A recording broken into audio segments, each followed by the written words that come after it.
I was just a very nervous and tense child. I didn't understand why everyone else didn't have the same concerns as me sometimes, like when I wanted to quit a sport, or I didn't want to put myself out there and do a dance, or I wanted to quit all these things because I wasn't good enough. I wasn't sure why everyone else didn't have those same problems. I mean, I would avoid going to camp, kind of being away from home for long periods of time.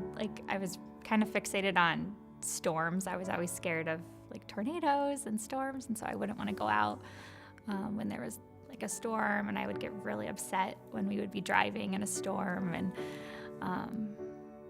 traveling, I didn't like flying.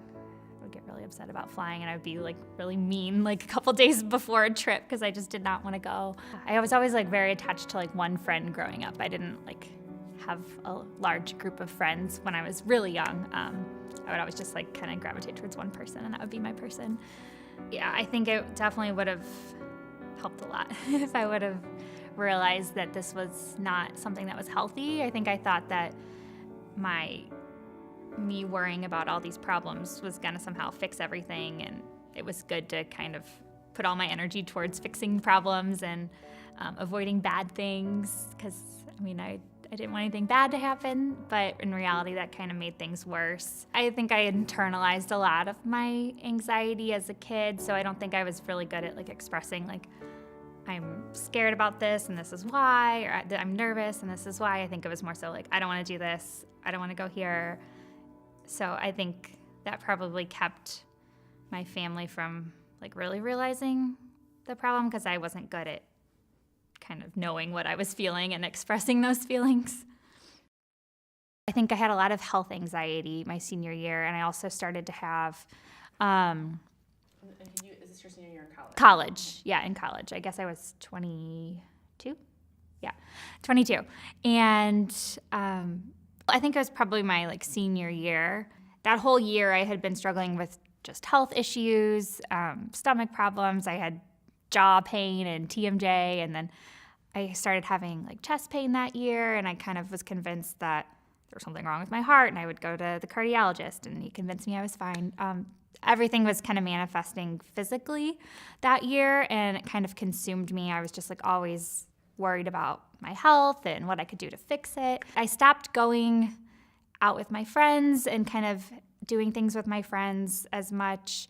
I would always kind of be worried about getting stranded, or I would want to leave. I really wanted to be in control. So I didn't like the idea of going out and then they would stay out later than me, and I wanted to be home and at a certain time. And so I started staying in more and kind of just keeping to myself more. And so, yeah, my spring semester, I don't know, it was right before spring break. I just remember starting to have sleep problems. And then again, I kind of fixated on that physical symptom of not being able to sleep. And the more I tried to fix my sleep, the worse it would get. I don't know, it just consumed me, and I almost turned it into a health anxiety thing too. I convinced myself that there was something wrong with me.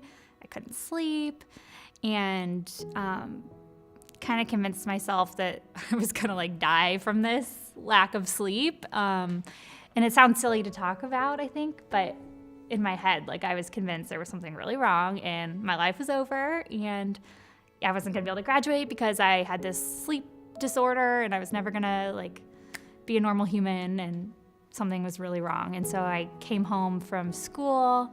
I think it was right before spring break, so I had that week off, and I just kind of felt like I fell apart. I couldn't do